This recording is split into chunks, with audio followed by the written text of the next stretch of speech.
Hello friends, welcome back to social lunch box Tamil YouTube channel. இன்றைக்கி நம்ம இந்த வீடியோவில் எல்லாருக்குமே ரொம்ப பிடிச்ச பன்னீர் பட்டர் மசாலா எப்படி பண்ணுறது அப்படின்றதான் பார்க்க போகிறோம். ஃபஸ்ட்டு நான் மில்கி மிஸ்ட்டு ஒரு பேக்கெட் பன்னீர் எடுத்திருக்கேன். 200 கிராம் இருக்கும். அதை க்யூபாக கட் பண்ணி வச்சுருக்கேன். அதுக்கப்புறம் ஒரு மிக்ஸி ஜாரில் ஒரு 200 கிராம் அளவுக்கு முந்திரி பருப்பு போட்டு நல்லா ஃபைன் பேஸ்ட்டாக அரைச்சி எடுத்துக்கணும். இப்போ ஒரு பேன் சூடானதுக்கப்புறமா நான் எண்ணெய் ஊற்றிருக்கேன். ஒரு 3 to 4 ஸ்பூன் ஊற்றிருக்கேன். உங்களுக்கு பட்டரும் வேணும்னா நீங்கள் பட்டர் சேர்த்துக்கலாம். அதுக்கப்புறம் நம்ம பிரியாணிக்கு எப்படிலாம் ஆட் பண்ணுமோ அதெல்லாமே நம்ம ஆட் பண்ணணும். பட்டை, லவங்கம், பிரியாணி இலை அதெல்லாம் ஆட் பண்ணிவிட்டு சின்னதாக பொடிசாக கட் பண்ணி வச்சுருக்கேன். ஒரு மீடியம் சைஸ் வெங்காயம், அதுக்கப்புறம் சின்ன வெங்காயம், ஒரு 4-5 சின்ன வெங்காயம், இதை எல்லாமே சேர்த்து ஒரு வாட்டி நம்ம நல்லா வதக்கி விட்டுக்கலாம். வெங்காயம் ஓரளவுக்கு நல்லா வதங்கி வந்ததுக்கப்புறமா இஞ்சி பூண்டு பேஸ்ட்டு ஆட் பண்ணிக்கோங்க. நான் ஒரு பச்சை மிளகாய் போட்டிருக்கேன் காரத்துக்கு ஏற்ற மாதிரி. எங்கள் வீட்டில் காரம் கொஞ்சம் கம்மியாக சாப்பிடுவாங்க. உங்களுக்கு தேவைன்னா நீங்கள் ஒரு 2 பச்சை மிளகாய் கூட போட்டுக்கலாம். காரம் சாப்பிட்றவங்களாக இருந்தால் 2 பச்சை மிளகாய் போட்டுக்கோங்க. அதுக்கப்புறம் நான் ஒரு மீடியம் சைஸ் தக்காளியை கட் பண்ணி எடுத்துருக்கேன். அதையும் இதில் போட்டு நல்லா வதக்கி எடுத்துக்கலாம். தக்காளி நல்லா சாஃப்டாக வரணும். இப்போ தக்காளிலாம் நல்லா சாஃப்டாகிடுச்சு. இந்த இடத்துல வந்து நம்ம மசாலா ஆட் பண்ணிக்கலாம். கொஞ்சம் மஞ்சத்தூள், ஒரு 1.5 ஸ்பூன் அளவுக்கு நான் மல்லித்தூள் ஆட் பண்ணிக்கிறேன். அப்புறம் காரத்துக்கு வந்து நான் காஷ்மீர் மிளகாய் தூள் ஆட் பண்ணுறேன். காஷ்மீர் மிளகாய் தூள் நம்ம ஆட் பண்ணும்போது காரம் கம்மியாகவும் இருக்கும். அதேமாதிரி கலர் வந்து நம்மளுக்கு நல்லா எடுத்து கொடுக்கும்.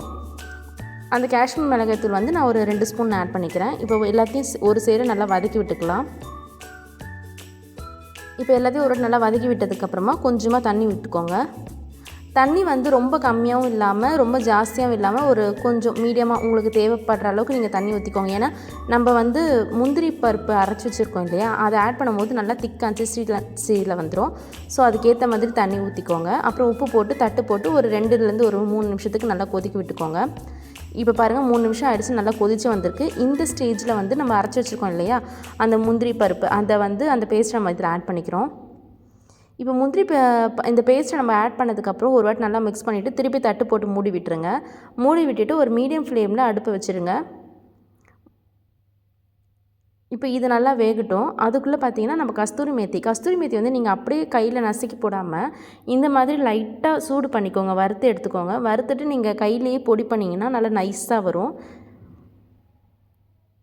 இப்போது ஒரு 10 to 15 நிமிஷம் ஆயிருக்கும். நான் மீடியம் ஃப்ளேமில் வச்சுருக்கேன். பாருங்கள், முந்திரி பருப்பு நம்ம ஆட் பண்ணதுக்கப்புறமா இந்த மாதிரி தான் நல்லா வெந்து வந்துச்சு அப்படின்னா இப்படி தான் இருக்கும். இந்த மாதிரி நல்லா பபுள்ஸாக வரும். அப்படின்னா அந்த பேஸ்ட் எல்லாம் நல்லா ஒரு சேர் நல்லா வெந்து வந்திருக்குன்னு அர்த்தம். இப்போ இந்த கிரேவி நல்லா வெந்துடுச்சு. இப்போ இந்த ஸ்டேஜில் நம்ம வந்து பன்னீரை ஆட் பண்ணிக்கலாம். பன்னீரை ஆட் பண்ணிவிட்டு நம்ம ரொம்ப நேரம் கொதிக்க வைக்கணும் அப்படின்லாம் கிடையாது. நம்ம பன்னீரை வந்து நம்ம அப்படியே சாப்பிடலாம் அப்படின்றதுனால சும்மா ஒரு நிமிஷம் மட்டும் நம்ம அடுப்பில் வச்சுருந்தா போதும். ரொம்ப நேரம் வச்சுருந்தாலுமே பார்த்திங்கன்னா அந்த பன்னீர் நல்லா கரைஞ்சி போயிடும். பாருங்கள், அடுத்தது நம்ம இந்த கஸ்தூரி மேத்தி வச்சுருந்தோம் இல்லையா, சூடு பண்ணி எடுத்தோம் இல்லையா, இது வந்து இந்த மாதிரி தான் கையில் வந்து நல்லா ஒரு ஃபைனாக ஒரு பவுட்ரு மாதிரி இந்த மாதிரி நசுக்கி எடுத்துக்கோங்க. இப்போ இதை வந்து நம்ம இந்த கிரேவியில் ஆட் பண்ண போகிறோம். ஆட் பண்ணிவிட்டு சும்மா ஒரு வாட்டி நல்லா பரட்டி விட்டால் போதும். அதுக்கப்புறமா நான் ஒரு 2 ஸ்பூன் அளவுக்கு நான் பட்டரை ஆட் பண்ணிக்கிறேன். நீங்கள் தேவைப்பட்டால் 1 ஸ்பூன் எக்ஸ்ட்ரா கூட நீங்கள் ஆட் பண்ணிக்கலாம். இது பாருங்கள், நல்லா திக்கான ஒரு பேஸ்ட்டாக வந்திருக்கும் இந்த கிரேவி. நீங்கள் பார்க்கும்போதே உங்களுக்கு தெரியும்.